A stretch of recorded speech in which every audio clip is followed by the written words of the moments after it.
All right, today gravel floor garage with rusty raunchy rails. We're fucking working on a 2011 Citadel front end here, taking out the struts, changing out the struts. As you can see, I already did. Well, you can't really see, and a new hub in there you can't see. But for you American assholes, it seemed real fucking easy because you guys don't have salt on your roads or winter and shit. As you can see, like when I rip this side apart, that spun apart because it's all rusted to shit, so I had to use bike strips to get it apart. Oh yeah, I know that's stupid. Well, my dad's a mechanic and he's had to do it lots, so eat shit. But yeah, so you can see this is the dumbest fucking construction Dodge has ever done. We're putting a stupid strut around your axle.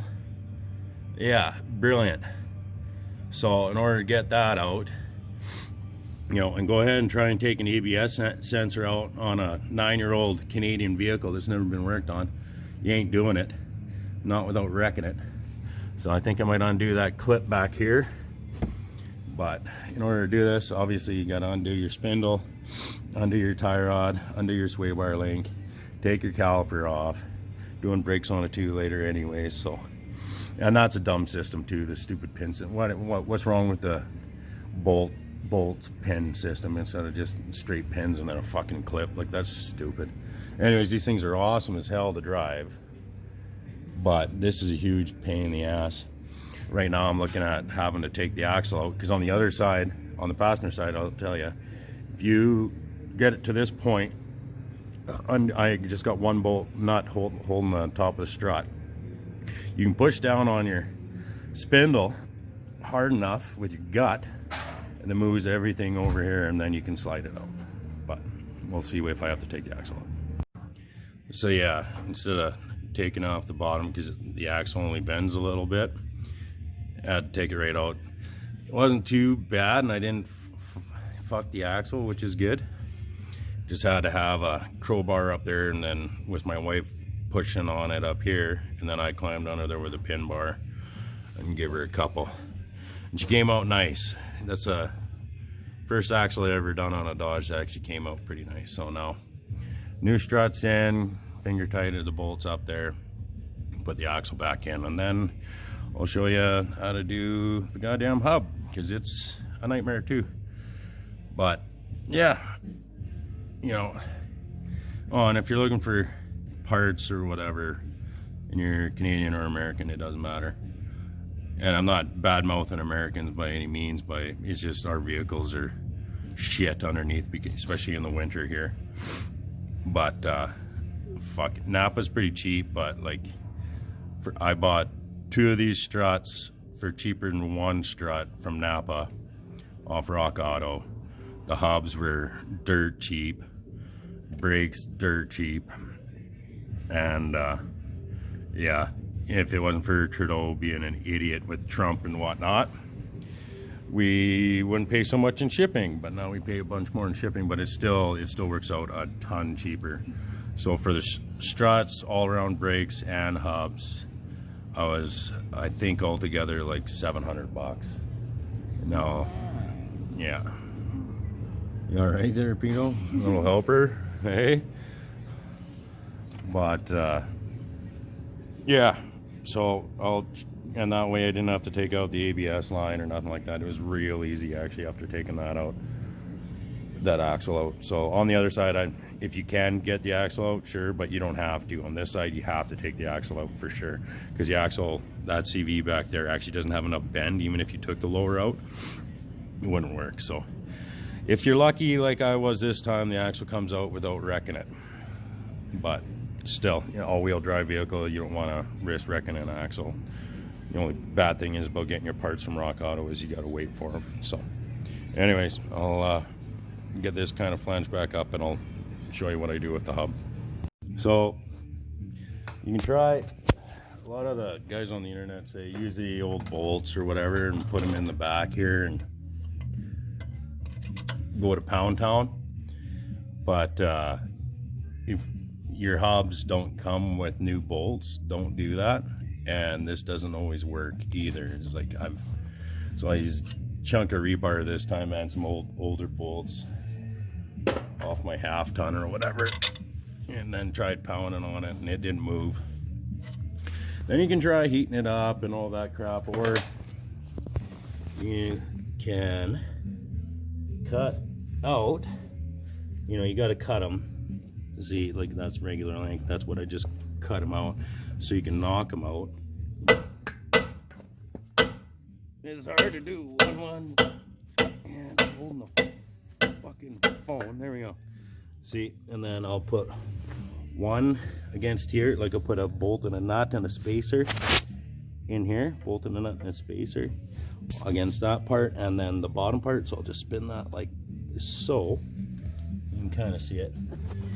I don't know. Can you see it? I don't give a shit. And then, yeah, bolt and a nut and a spacer or whatever. You're gonna end up wrecking your dust cover a little bit, but it's nothing you can't pound out on a flat surface. So yeah, that's that part of it. And you can torch up in here. You're gonna need a torch and get some nut buster and put it back in there. And then also, once you have these done, you can start smashing on the back there. But this thing is not moving, like I said, because all the salt and sand and shit we drive through. But anyways, I'll keep you posted. So, like, yeah, that's what I'm kind of talking about. I used a little spacer, you know, like 1/2-inch plug and just some 1/2-inch bolts and a nut. It works a lot better if you have a full-length fucking bolt. But out here in the sticks, I can live 15 minutes, 20 minutes from town. I'm not gonna waste my time going in and get bolts when I got this kind of shit here. But yeah, and then you just torque on them, spin the nut, not the bolt, if you got a spacer. That way it doesn't, the bolt doesn't move on your spacer. And you can hammer on that. What I did now is I heated it all up, that whole housing, with a propane torch, and then doused her down and penetrating oil. But as you can see, like, that's what you can expect from Canadian crap. Like, it's seized in there. So now, after heating it all up nice and hot and then getting some oil, hopefully it'll penetrate in there. I'm gonna go check on my chickens with my son, and then I'll come back and I'll put another bolt in that far one, and I'll work my way around, just give them little taps so not spin out my spacers, and it should come out. And if that don't work, then there's always other options. If you have a porter power or something, that would be sweet. But it's recession up here, thanks to Trudeau being an asshole and everyone thinking oil's the devil. Think oil's the devil, maybe you should go fuck yourself. So got it out, and when you're doing this, so I had the one bolt here and one bolt pushing against here. You can see it kind of screwed up the dust cover, but be able to fix that.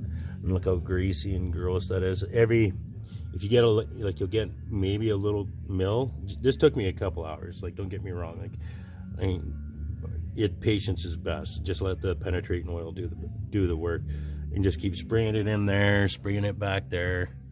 And then when you do go to clean this out, this is what happened on the other side. Don't hit a wire brush on your ABS sensor right there.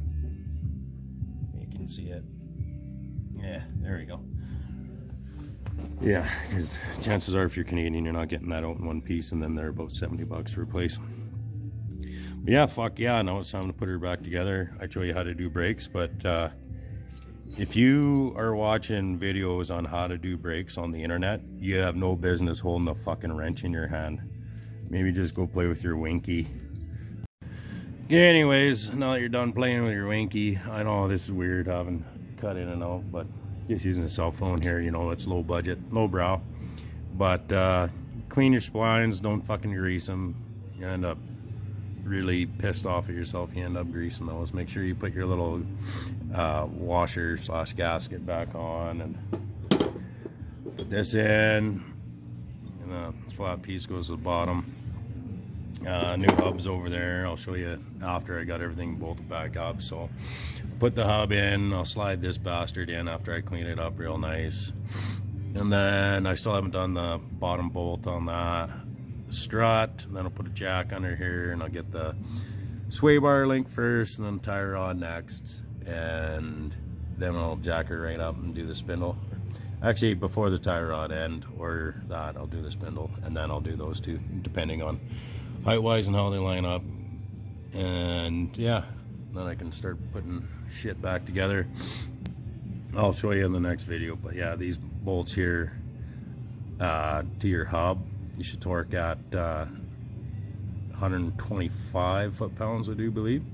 Yeah, I put Loctite on them. Just, you know, that's kind of an important thing. If you've ever been driving down the road and had a hub give out on you, you understand the importance of doing this step pretty right. And then the big nut here will be 180 pounds, and it's a lot easier because, I don't know, once again, Canadian winters, if you try to take this center cap out on a rim, yeah, you're gonna bust those little bolts off. So if you got the bolts still in your center cap, just leave them. Get someone to sit in the truck after you put the brakes and everything back together. Step on the brakes, and then you can torque that to 180 pounds. Especially with all-wheel drive unit, it's not gonna lock up on you or nothing like that. It's fucking just how it works. But yeah, see, I pounded those out. It doesn't look too bad anymore. Really, that's just for keeping larger rocks out. But oh yeah, and also, instead of doing from the behind and going through these, like look how bad this is. Like, I get it, I sprayed it with penetrating oil and whatnot, and I did hit it with a hammer a few times just to try. But instead of jamming something into these 3 holes and whacking her, it was almost better when it was sitting like this, just because you got more room on this side. Just swing a hammer in this area and just hit it from the side. And then, especially since you got the 2 separating bolts over here, it worked out pretty good. Yeah, this is going to turn into a long fucking video, but this isn't a quick job. But yeah, Citadel, like the cartel, I don't know. Here's Citadel. Noise makes me, yeah, who gives a shit? You guys are here to just watch how you do this. And then yeah, I'll probably have to throw the vice grips back on. Shit, these have Allen keys in them. Oh, and another thing, if you are doing brakes on Dodge, 99% of the Allen key sets or Allen wrench sets you get won't have an 11 mil. You're gonna need an 11 mil. That's the only thing I'm gonna tell you about that, because you need, you know, 21, 21, 15. These are 18, I think, yeah. And then, you know, 21 and a bigger one on the nut end. But those are all the parts you're gonna need. I ain't gonna flash anything stupid up and like all the fancy assholes. I'm actually just doing them with this phone, and because nobody that I could find has actually done on how to do this. On the other side, fuck, it was all a learning curve. This side was even harder, but nice and easy once I took that axle out. Just remember, don't fuck your axle, especially if it's still good. Like the boot's still all in great shape, everything's still in great shape. I know everything looks rusted and shitty up here, but like I said, sand and shit all over the snow or the roads and whatnot. So, oh, and I was supposed to do so the other side is the same as this, but it's got a leaking manifold because Dodge's nice and stupid when using aluminum heads with cast iron ram horns, exhaust manifolds. So obviously they expand and contract at different rates, and you end up breaking studs, and you get that telltale Hemi only. Well, I know 5.4s and a lot of other dummies have the same issues, but on older Durangos and half tons, you take this out and you can see right through here. But this unibody bullshit that they switched to in 2010, I think it was, I don't think I'm going to be doing that. I think I'm going to get my mom to get someone else to do that, because you're going to have to do it from underneath, because as you can see, you can't see, but you ain't getting in there from the top. Hemis are pretty wide, so you have to do it from the bottom because this stupid frame. So you know you have an issue with Hemi exhaust manifold bolts, and then you put this frame right across when obviously you weren't using it for years before. I understand, you know, progress and whatnot, but a fishbone piece of shit strut that you have to take a goddamn axle out to get the strut out isn't progress. And putting a frame right along your exhaust manifold, which you know, and like I've had what is it, 08. I have a leaking one that I'm gonna have to replace right away. I got the gasket over in the corner, half done. My 09 Power Wagon, my 2013 Power Wagon, all 5.7s all had the same issue, and at least I could work on them. This, go fuck yourself, Dodge. This is bullshit. Like again, oh, it's like, oh, that contributes to the ride of these beautiful bastards, but yeah, get fucked. That's just bullshit. I don't know how you're supposed to do that, and maybe I'll add that in the video after I'm done this side. But yeah, next time I'll put this all back together and tell you if there's any issues, or maybe just make this video longer because everyone seems to like long videos of some asshole rambling. But yeah, cheers. It's, you know, it's like 3 o'clock. Might as well, you know, if you're wrenching, you better be drinking. Unless it's your job, then you better be drinking when you wake up. Who has a job left in Alberta, right? There, just to show you, it's handy to have a bottle jack. You can do it with another floor jack. Oh yeah, by the way, do yourself a favor, do it on gravel. You know, concrete's too easy. But yeah, bottle jack it up, and then you can line this guy up. Problem is, I jacked it up to do this guy too, so now I'm not square, but I should have just done that guy, then that guy. But so, you know, if you haven't ever done a front end, it's pretty self-explanatory. But like I said, get yourself a bottle jack, just so you, especially in these things, they're pretty tight. A little bottle jack is nice and easy. But yeah, we'll fucking talk again here soon, you fucking dipshits. So there you fucking have it. All done. The front end. Yeah, kid decided to rub his elbow all the way down. Whatever. Fuck it. Ground floor garage. If I can do this shit, the ground floor without a lift, you probably do it too. Just cussing and swearing and throwing shit around. Like, that hole right there was where my impact went when you're doing the top spindle nut and your tie rod end nut. Clean them out. I clean them out real good, but maybe even oil them. Those nylocks, they're just a frickin' piece of shit to deal with. But yeah, I don't know, maybe tomorrow, once I'm done the back brakes, I'll climb them under there and maybe add it to this shit. But doubtful, because I really don't see me doing that in here. Like, you can see the clearance. There's sweet fuck all for clearance. So trying to get a drill in there, if you strip one out or break another one off, God forbid.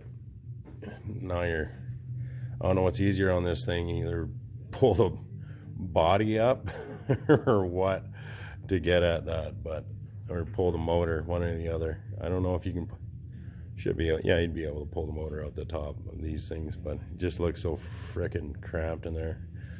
Might leave that for someone that is getting paid to do what they do. I don't want to be the guy that screws up my mom's head. Yeah. So, anyways, Rusty Raunchy Rails at Ground Floor Garage telling you to go fuck yourself. And fuck the drill, fuck oil haters.